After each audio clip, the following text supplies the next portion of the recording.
শেখ হাসিনাকে ভারত থেকে ফিরিয়ে আনার ক্ষমতা আমাদের নেই, আমাদের সরকারের নেই, এমন মন্তব্য করে বসেছেন বাংলাদেশ সরকারের প্রধান উপদেষ্টা প্রফেসর ইউনূস। যেন তেন জায়গায় তাও মন্তব্য করেননি, মন্তব্য করেছেন বিবিসিকে দেয়া এক সাক্ষাৎকারে। সম্প্রতি তিনি ব্রিটেন সফর করেছিলেন, সেখানেই বিবিসিকে এক সাক্ষাৎকার দিয়েছিলেন। সেই সাক্ষাৎকারটি বিবিসি আজকে প্রকাশ করেছে। বিবিসির সঙ্গে আওয়ামী লীগ, নির্বাচন, অনেক বিষয় নিয়ে, রোহিঙ্গা বিষয় নিয়ে অনেক কথা বলেছেন। সেই কথাগুলোর মধ্যে আওয়ামী লীগ বিষয়ে সব থেকে বেশি কথা হয়েছে। আওয়ামী লীগ, শেখ হাসিনা, শেখ হাসিনার বিচার, আওয়ামী লীগের নির্বাচনে অংশগ্রহণ, এরকম নানা প্রসঙ্গে বহুমাত্রিক কথা বলতে দেখা গেল এবার প্রফেসর ইউনূসকে।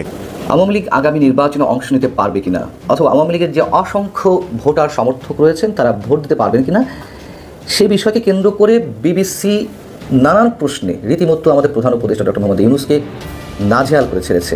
যে উপদেষ্টা পরিষদ সরকার গঠন করে তারা মূলত বাংলাদেশের সংবিধানকে মেনে সংবিধানকে রক্ষার জন্যই শপথ গ্রহণ করেন, কিন্তু কিছুদিন পরেই তাদের মনে হয় যে তারা আসলে এভাবে বেশি দিন ক্ষমতায় থাকতে পারবেন না। পুরো সংবিধানটাকে ফেলে দিয়ে নতুন সংবিধান রচনা করতে চাইছে তারা। যেহেতু বাংলাদেশের সংবিধান একটি উদার, গণতান্ত্রিক, ধর্মনিরপেক্ষ, আধুনিক সংবিধান, সেহেতু এটিতে ঠিক তাদের পোষাচ্ছে না। এর মাধ্যমে যে পথ তৈরি হচ্ছে তা তালেবানি চিন্তাধারার বাংলাদেশে উত্তরণ ছাড়া আর কিছু নয়। দেশে জামাতকে বাদ দিয়ে আওয়ামী লীগের ভোটে জাতীয় পার্টিকে প্রধান বিরোধী দল বানাবে ডক্টর ইউনূস। আসসালামু আলাইকুম রহমতুল্লাহ। সবাই কেমন আছেন? আশা করি সবাই অনেক অনেক ভালো এবং সুস্থ আছেন। সবাইকে স্বাগতম জানাচ্ছি আমাদের আরেক নতুন ভিডিওতে। প্রতিনিয়ত আমি আপনাদের কাছে রিয়াদ ফারুকি আবারও চলে আসলাম নতুন একটা ভিডিও নিয়ে। দর্শক, বাংলাদেশে যে রাজনৈতিক চলমান পরিস্থিতি চলতেছে তারই ধারাবাহিকতায় আমরা চেষ্টা করেছি আজকের ভিডিওটা আপনার মাঝে তুলে ধরার চেষ্টা করেছি। আপনারা ইতিমধ্যে ভিডিওর শুরুতেই বেশ কিছু অংশ বিশেষ দেখে ইতিমধ্যে বুঝতে পেরেছেন আজকের ভিডিওটা কতটা গুরুত্বপূর্ণ হতে চলেছে। তাই আমি আর বিষয়টা নিয়ে বিস্তারিত বলবো না, কারণ বিস্তারিত বলতে গেলে ভিডিওটা অনেক লম্বা হয়ে যাবে। আমরা সবসময় চেষ্টা করি দেশের যে রাজনৈতিক চলমান পরিস্থিতি চলতেছে, বিএনপি, আওয়ামী লীগ এবং এনসিপি সহ দেশের যে রাজনৈতিক প্রেক্ষাপট চলে তার ধারাবাহিকতা আজকের ভিডিওটা আমরা তুলে ধরার চেষ্টা করছি। দর্শকের বিষয়টা না বেশি না বলে আমরা সরাসরি ভিডিওতে চলে যাচ্ছি। তার আগে আপনাকে ছোট্ট একটি অনুরোধ জানিয়ে রাখতেছে, যেন আমাদের চ্যানেলটিতে এখন নতুন চ্যানেল সাবস্ক্রাইব করে সাথে থাকবেন। যারা সাবস্ক্রাইব করে সাথে ছিলেন তাদেরকে অসংখ্য ধন্যবাদ। দর্শক, আর বেশি কথা না বাড়িয়ে ভিডিওর বাকি অংশগুলো আমরা একটু ধারাবাহিকভাবে একটু দেখি। করে বসেছেন বাংলাদেশ সরকারের প্রধান উপদেষ্টা প্রফেসর ইউনূস। যেন তেন জায়গায় তাও মন্তব্য করেননি, মন্তব্য করেছেন বিবিসিকে দেয়া এক সাক্ষাৎকারে। সম্প্রতি তিনি ব্রিটেন সফর করেছিলেন, সেখানেই বিবিসিকে এক সাক্ষাৎকার দিয়েছিলেন। সেই সাক্ষাৎকারটি বিবিসি আজকে প্রকাশ করেছে। বিবিসির সঙ্গে আওয়ামী লীগ, নির্বাচন, অনেক বিষয় নিয়ে, রোহিঙ্গা বিষয় নিয়ে অনেক কথা বলেছেন। সেই কথাগুলোর মধ্যে আওয়ামী লীগ বিষয়ে সব থেকে বেশি কথা হয়েছে। আওয়ামী লীগ, শেখ হাসিনা, শেখ হাসিনার বিচার, আওয়ামী লীগের নির্বাচনে অংশগ্রহণ, এরকম নানা প্রসঙ্গে বহুমাত্রিক কথা বলতে দেখা গেল এবার প্রফেসর ইউনূসকে। কখনো এটা বলেন, কখনো ওটা বলেন। মনে হলো যে বিবিসির সঙ্গে সাক্ষাৎকারে বিবিসির সাংবাদিকের প্রশ্নে বেশ খানিকটা বিব্রত বোধ করেছেন এবং বিব্রতকর পরিস্থিতিতেই পড়ে গিয়েছিলেন তিনি। আওয়ামী লীগ সম্পর্কে, আওয়ামী লীগের নির্বাচনে অংশগ্রহণ সম্পর্কে, আওয়ামী লীগের নিষেধাজ্ঞা সম্পর্কে, শেখ হাসিনাকে ফিরিয়ে আনা সম্পর্কে চমকপ্রদ সব কথা বলার চেষ্টা করেছেন, যে কথাগুলো আগের কথা থেকে কিছুটা ভিন্ন মনে হতেও পারে আপনার। কি বললেন প্রফেসর ইউনূস বিবিসিকে? একেবারে বিশেষ করে আওয়ামী লীগ, নির্বাচন, আওয়ামী লীগের নিষেধাজ্ঞা, এই বিষয়গুলোর প্রশ্নোত্তর পর্বগুলো আপনাদের সঙ্গে শেয়ার করার চেষ্টা করব এই ভিডিওতে। থাকবেন পলিটিক্স টিভির নিয়মিত আয়োজনে।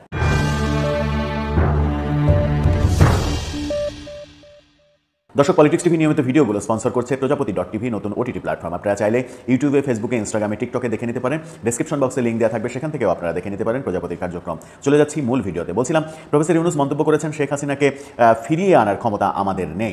তাহলে শেখ হাসিনা বিষয়ে প্রফেসর ইউনূসের সরকার কি ভাবছে? আগামী নির্বাচনে শেখ হাসিনার দল আওয়ামী লীগকে অংশগ্রহণ করতে পারবে? এরকম প্রশ্নের উত্তরে কি বললেন প্রফেসর ইউনূস? অনেকটাকে আলাদা মনে হলো। চলুন একটু ভেতরে ঢুকে দেখা যাক। বিবিসির প্রথম প্রশ্ন ছিল আপনার দেশের ভবিষ্যৎ নিয়ে কথা বলি। আপনি নির্বাচনের ঘোষণা দিয়েছেন, আপনি দেশটির সরকারের প্রধান। আপনি বলেছেন এই নির্বাচন যেন অন্তর্ভুক্তিমূলক এবং অংশগ্রহণমূলক হয়। কিন্তু একটা সমালোচনা হচ্ছে যে আপনি আওয়ামী লীগকে, অর্থাৎ সাবেক প্রধানমন্ত্রী শেখ হাসিনার দলকে নির্বাচনে অংশগ্রহণ করতে দিতে চান না, কেন? উত্তরে প্রফেসর ইউনূস বলেছেন, আমরা বহুবার এটা ব্যাখ্যা করেছি, আবারও বলছি। প্রথমত, আওয়ামী লীগ না থাকলেও নির্বাচন অন্তর্ভুক্তিমূলক হবে কিনা সম্প্রতি ঢাকায় জাতিসংঘের রেসিডেন্ট কোঅর্ডিনেটর খুব ভালোভাবে এটার ব্যাখ্যা করেছেন। জাতিসংঘের উদাহরণ যখন তিনি দিলেন তখন জাতিসংঘের তিনি হয়তো এই ব্যাপারটা বুঝতেই পারেননি। জাতিসংঘের মানবাধিকার প্রধান তারপরে তার এই সাক্ষাৎকার যখন দিয়েছেন, তারপরে জাতিসংঘের মানবাধিকার বিষয়ক প্রধান তিনি একটি রিপোর্টে আওয়ামী লীগের নিষেধাজ্ঞা, আওয়ামী লীগকে নির্বাচনে অংশগ্রহণ করতে না দেয়া, যে কোনো দলের স্বাধীনতায় হস্তক্ষেপ করা, এই ব্যাপারগুলোকে উদ্বেগ জানিয়েছেন এবং এই ব্যাপারগুলো সমর্থনযোগ্য নয় এমনটা মন্তব্য করেছেন। অথচ প্রফেসর ইউনূস জাতিসংঘের উদাহরণ দিয়ে বলার চেষ্টা করলেন যে আওয়ামী লীগকে ছাড়াও ইনক্লুসিভ নির্বাচন সম্ভব। বলেছেন যে তিনি বলেছেন অন্তর্ভুক্তিমূলক মানে কোনো নির্দিষ্ট দল নয়, সব মানুষের অংশগ্রহণ। যতক্ষণ পর্যন্ত মানুষ ভোট দিতে পারছে ততক্ষণ এটা অন্তর্ভুক্তিমূলক। অর্থাৎ কোন দল অংশগ্রহণ করতে পারলো কি পারলো না এটা ব্যাপার না, জনগণ ভোট দিতে পারছে কিনা সেটাই নাকি অন্তর্ভুক্তিমূলক নির্বাচনের সংজ্ঞা। নতুন নতুন সংজ্ঞা দুদিন আগে আমরা তার প্রেস সেক্রেটারিকে একই কথা বলতে শুনেছি ভারতীয় গণমাধ্যম দ্য ওয়ালে।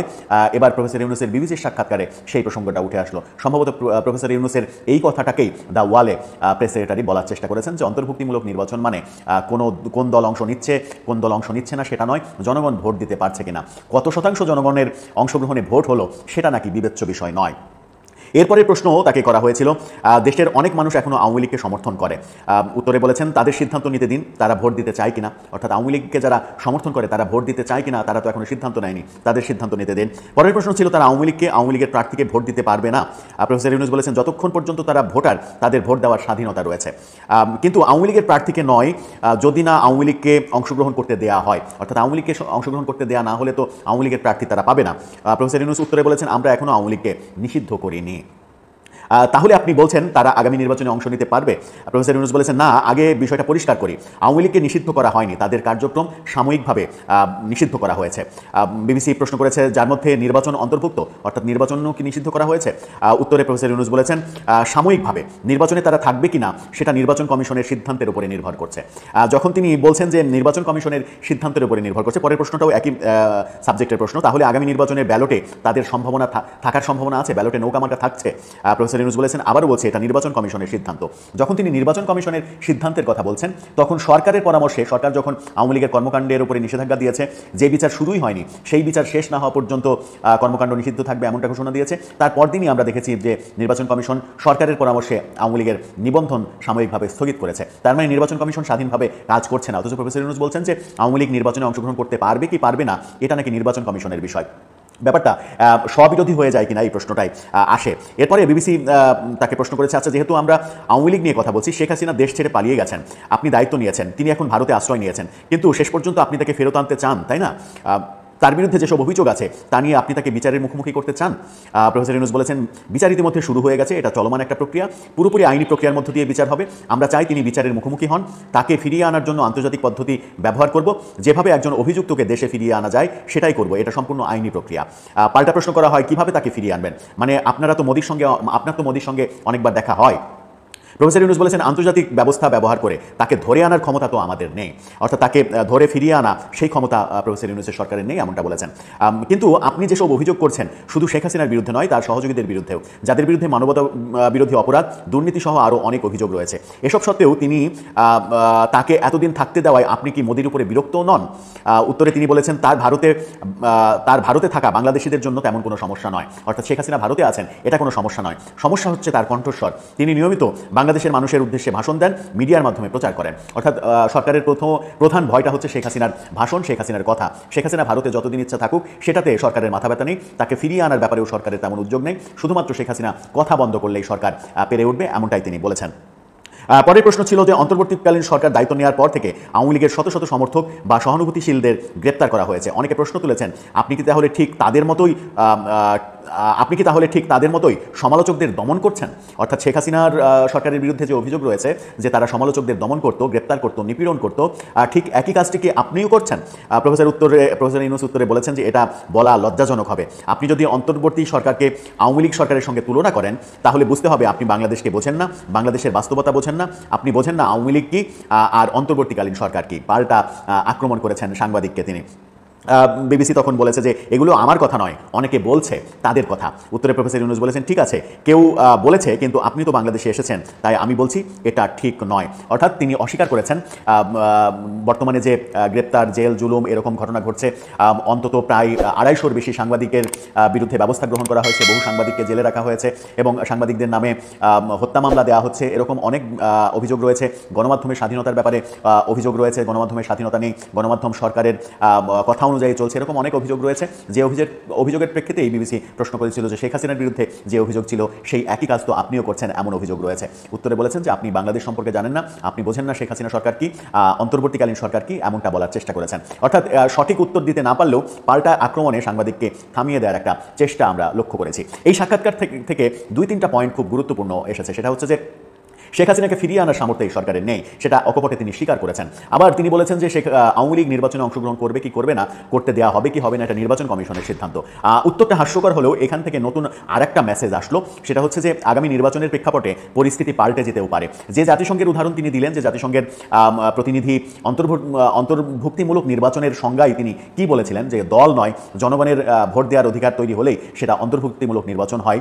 সেই তত্ত্বের পরে জাতিসংঘ যে তার অবস্থান পরিবর্তন করেছে, জাতিসংঘের মানবাধিকার প্রধান একটা রিপোর্ট পেশ করে বলেছেন যে বাংলাদেশের পরিস্থিতিতে তিনি উদ্বিগ্ন, বাংলাদেশে রাজনৈতিক দলের অধিকার হরণ করা হচ্ছে, নিষিদ্ধ করা হচ্ছে, কার্যক্রমের উপরে হস্তক্ষেপ করা হচ্ছে, স্বাধীনতা থাকছে না, এই ব্যাপারগুলোতে তারা উদ্বিগ্ন, জাতিসংঘ উদ্বিগ্ন এবং এটা সমর্থনযোগ্য নয়। এবং অন্তর্ভুক্তিমূলক নির্বাচন, সব দলের অংশগ্রহণে নির্বাচনের কথা বলেছে। জাতিসংঘ যে তার অবস্থান পাল্টেছে, প্রফেসর ইউনূস সেটা বোধহয় টেরই পাননি। আওয়ামী লীগ আগামী নির্বাচনে অংশ নিতে পারবে কিনা, অথবা আওয়ামী লীগের যে অসংখ্য ভোটার সমর্থক রয়েছেন তারা ভোট দিতে পারবেন কিনা, সেই বিষয়কে কেন্দ্র করে বিবিসি নানান প্রশ্নে রীতিমতো আমাদের প্রধান উপদেষ্টা ডক্টর মোহাম্মদ ইউনূসকে নাজেহাল করে ছেড়েছে। প্রধান উপদেষ্টা যখন লন্ডন সফরে ছিলেন তখন বিবিসি একটা ইন্টারভিউ করেছিল, যেটি কয়েক খণ্ডে প্রকাশ করা হচ্ছে। এর আগে ব্রিটেনের প্রধানমন্ত্রী কিয়ার স্টারমার কেন তার সঙ্গে সাক্ষাৎ করলেন না, সময় দিলেন না, সে বিষয়ে নানান ধরনের প্রশ্ন করা হয়েছিল। রীতিমতো নাস্তানুবোধ হয়ে উঠেছিলেন প্রধান উপদেষ্টা। আওয়ামী লীগ প্রশ্নে বিবিসির সাংবাদিক রাজিনী বৈদ্যনাথন তাকে প্রশ্ন করছেন প্রধান উপদেষ্টাকে, যে আপনি বলছেন নির্বাচন যেন অন্তর্ভুক্তিমূলক বা অংশগ্রহণমূলক হয়, কিন্তু একটা সমালোচনা হচ্ছে যে আপনি আওয়ামী লীগকে, অর্থাৎ সাবেক প্রধানমন্ত্রী শেখ হাসিনার দল, সেটিকে নির্বাচনে অংশ নিতে দিতে চাচ্ছেন না কেন? প্রধান উপদেষ্টা যেটি বললেন খুব মজার বিষয়, তার এই ধরনের উত্তরে যদিও আমরা অভ্যস্ত হয়ে গেছি। তিনি সামনে নিয়ে আসলেন জাতিসংঘের আবাসিক প্রতিনিধিকে, তাকে রেফারেন্স দিয়ে বলছেন যে আওয়ামী লীগ না থাকলেও নির্বাচন অন্তর্ভুক্তিমূলক হবে কিনা। সম্প্রতি ঢাকায় জাতিসংঘের আবাসিক প্রতিনিধি খুব ভালোভাবে একটা ব্যাখ্যা দিয়েছেন। তিনি বলেছেন অন্তর্ভুক্তিমূলক মানে কোনো নির্দিষ্ট দল নয়, সব মানুষের অংশগ্রহণ। যতক্ষণ পর্যন্ত মানুষ ভোট দিতে পারছে ততক্ষণ এটা অন্তর্ভুক্তিমূলক। কি অদ্ভুত কথা! যে জাতিসংঘ এর আগে আগস্ট হত্যাকাণ্ড নিয়ে যে রিপোর্টটি দিয়েছিল, সেই রিপোর্টের কনক্লুশনে স্পষ্টভাবে বলেছে যে তারা সব কিছু বিচার চায়, কিন্তু রাজনৈতিক দল হিসেবে বা কোনো রাজনৈতিক সংগঠনকে নিষিদ্ধ করা হোক এটি তারা কোনোভাবেই চায় না। এমনকি জাতিসংঘের মানবাধিকার বিষয়ক হাই কমিশনের চেয়ারম্যান ভলতার তুর্ক সংস্থার 59তম অধিবেশনে এই মন্তব্য আবারও করলেন যে কোনো রাজনৈতিক দলকে নিষিদ্ধ করা মানে স্বাধীন মত প্রকাশকে সংকুচিত করা। বাংলাদেশের উদ্দেশ্যে স্পষ্ট করে বললেন। সেখানে তিনি জাতিসংঘের আবাসিক প্রতিনিধির এই বক্তব্যকে সামনে নিয়ে আসলেন না। জাতিসংঘ ক্ষেত্র বিশেষ এখন কেন নির্বাচন চায় না, কেন অন্তর্ভুক্তিমূলক বা অংশগ্রহণমূলক নির্বাচনের ব্যাখ্যা এভাবে দিচ্ছে, সেটা আমরা বুঝি।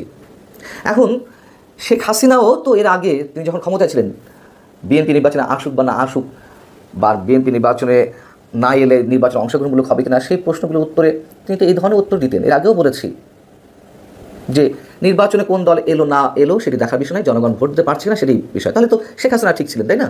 তাহলে শেখ হাসিনার বিরুদ্ধে কেন আমরা এত সমালোচনা করি? যেই 3টি নির্বাচন বিতর্কের সঙ্গে অনুষ্ঠিত হয়েছে, সেই নির্বাচন পরিচালনার সঙ্গে যারা জড়িত ছিলেন, কেন তাদেরকে এখন বিচারের মুখোমুখি করা হচ্ছে, কেন তাদেরকে আটক করা হচ্ছে, কেন তাদের বিরুদ্ধে শাস্তিমূলক ব্যবস্থা নেওয়া হচ্ছে? এই যে পরস্পর বিরোধী বক্তব্য ডক্টর মোহাম্মদ ইউনূসের বা ডক্টর ইউনূস সরকারের, এটি এখন সারা বিশ্বে ওপেন হয়ে যাচ্ছে। সারা বিশ্বের কাছে এই বিষয়টি এখন খোলাসা হয়ে যাচ্ছে যে তিনি মানে কতটা দ্রুত রং বদলান, কতটা দ্রুত তিনি নিজের বক্তব্যের বিপরীতে গিয়ে নতুন নতুন বক্তব্য দেন। এরপরে রাজিনী বৈদ্যনাথন প্রশ্ন করছেন, দেশে অনেক মানুষ এখনও আওয়ামী লীগকে সমর্থন করে, তো তার প্রশ্নের পরিপ্রেক্ষিতে আবার দ্রুত খুব ডক্টর মোহাম্মদ ইউনূস বলছেন যে তাদের সিদ্ধান্ত দিন যে তারা ভোট দিতে চায় কিনা। কি হাস্যকর কথা! বিবিসির পক্ষ থেকে বলা হচ্ছে তারা আওয়ামী লীগের প্রার্থীকে ভোট দিতে পারবে না, না পারলে তারা কাকে ভোট দিবে? প্রধান উপদেষ্টা বলছেন যতক্ষণ পর্যন্ত তাদের ভোট দেওয়ার স্বাধীনতা থাকবে তারা দিতে পারবে। বিবিসি আবারও প্রশ্ন করছে আওয়ামী লীগের প্রার্থীকে নয়, যদি না আওয়ামী লীগকে অংশগ্রহণ করতে দেওয়া না হয় তাহলে ভোট তারা কীভাবে দিবে, কাকে দিবে? তখন তিনি বলছেন যে আমরা তো আওয়ামী লীগকে এখন নিষিদ্ধ করিনি। আবারও বিবিসি মানে কতটা নাস্তানুবোধ করছে, কতটা আটকে ফেলছে বিভিন্ন প্রশ্ন, মানে ঠিকমতো অ্যান্সার করতে পারছেন না আমাদের প্রধান উপদেষ্টা। বিবিসি বলছে যে তাহলে আপনি বলছেন তারা আগামী নির্বাচনে অংশ নিতে পারবে, যদি ভোট দিতেই পারে তার মানে তো আওয়ামী লীগ নির্বাচনে অংশ নিতে পারবে। তখন আবার অধ্যাপক ইউনূস বলছেন একটা জিনিস পরিষ্কার করি, আওয়ামী লীগকে নিষিদ্ধ করা হয়নি, তাদের কার্যক্রম সাময়িকভাবে নিষিদ্ধ করা হয়েছে, যার মধ্যে নির্বাচনও পড়ে। মানে আমরা আওয়ামী লীগকে নিষিদ্ধ করিনি, রাজনৈতিক কার্যক্রম নিষিদ্ধ করা হয়েছে, অতএব কার্যক্রম যেহেতু নিষিদ্ধ থাকবে নির্বাচনেও তারা কন্টেস্ট করতে পারবে না। এই কথা বলার পর পরে আবার তিনি আবার নিজের বক্তব্য উল্টে কার কাঁধে দায় চাপাচ্ছেন? নির্বাচন কমিশনের উপরে। তিনি বলছেন আবার এটা সাময়িক তাদের রাজনৈতিক কার্যক্রম নিষিদ্ধ করা হয়েছে, তবে নির্বাচনে তারা থাকবে কিনা সেটা নির্বাচন কমিশনের সিদ্ধান্তের উপর নির্ভর করছে। আমাদের কোনো মন্তব্য নেই, যা বলার বিবিসি বলে দিচ্ছে। মানে প্রশ্নের পর প্রশ্ন করে তারা নিজেরাও জানে যে বাংলাদেশের নির্বাহী প্রধান, সরকারি নির্বাহী প্রধান বা প্রধান উপদেষ্টা, তার নিজের কাছেও এই ধরনের কোনো সদুত্তর নেই। তিনি যে স্লিপ করে যাচ্ছিলেন, তিনি যে অ্যাভয়েড করছেন, তিনি যে কোনো রকমের শাক দিয়ে মাছ ঢাকার মতো অবস্থার সৃষ্টি করছেন, বিবিসি সেই সুযোগটি দেয়নি। এর আগে যেই অংশটুকু বেরিয়েছিল বিবিসি ইন্টারভিউয়ের, সেখানে ব্রিটেনের প্রধানমন্ত্রী কিয়ার স্টারমার কেন তার সাথে সাক্ষাৎ করলেন না, কিয়ার স্টারমারের দল লেবার পার্টির এমপি টিউলিপ সিদ্দিকী যে তার সঙ্গে দেখা করতে চেয়েছিলেন, কেন তিনি দেখা করলেন না, অনেক বিষয়ে প্রশ্ন করা হয়েছিল। তিনি সেখানেও জুৎসই কোনো জবাব দিতে পারেনি। কিয়ার স্টারমার কেন দেখা করেননি এর উত্তরে তিনি বলেছিলেন যে তিনি সম্ভবত ব্যস্ত আছেন। তো তিনি সম্ভবত ব্যস্ত আছেন, আবার প্রশ্ন করা হয়েছিল যে আপনারা দুজন তো সমমর্যাদার, আপনিও প্রধানমন্ত্রী পদমর্যাদার, তিনিও এই দেশের প্রধানমন্ত্রী। যখন একটা দেশের প্রধানমন্ত্রী দেখা করতে চাইছেন, তিনি দেখা করছেন না, এর কি কোনো সঠিক জবাব দিয়েছেন, ব্যাখ্যা দিয়েছেন? তিনি অ্যাভয়েড করে যাওয়ার চেষ্টা করছিলেন। একটু আগে বলেন ব্যস্ত, এরপরে বলেন যে মনে হয় দেয়নি। তিনি যে লন্ডন সফরে গিয়ে বিভিন্ন ক্ষেত্রে কতটা নাস্তানুবোধ হয়েছেন সে বিষয়ে আমরা সবাই জানি। জামাতকে বাদ দিয়ে আওয়ামী লীগের ভোটে জাতীয় পার্টিকে প্রধান বিরোধী দল বানাবে ডক্টর ইউনূস সরকার। বিএনপি ইউনূস অনেকটা এরকমই সমঝোতা হয়েছে বলে ধারণা করা যায়, কিংবা সন্দেহ করা যায়। ইটস নট সার্টেন, সন্দেহ করা যায়। সরকারের কার্যক্রম এবং অন্যান্য দলের রিয়াকশন এগুলো মিলালে এই সন্দেহ আরো প্রবল হয়। দর্শক, এই সিদ্ধান্ত লন্ডন বৈঠকে হয়ে থাকতে পারে। লন্ডন আতাত, লন্ডন যে গোপন বৈঠকে, কারণ কি আলোচনা হয়েছে তা তো আমরা জানি না। আমরা জানি যে স্যার কেমন আছেন, আম্মা সালাম জানিয়েছে, আবহাওয়াটা সুন্দর, শরীর ভালো, ট্রেনে ট্রেনে চলছে, আমরা শুধু এতটুকু জানি, বাকি কিছু আমরা জানি না। অতএব এটা গোপন, এটা রহস্যময়।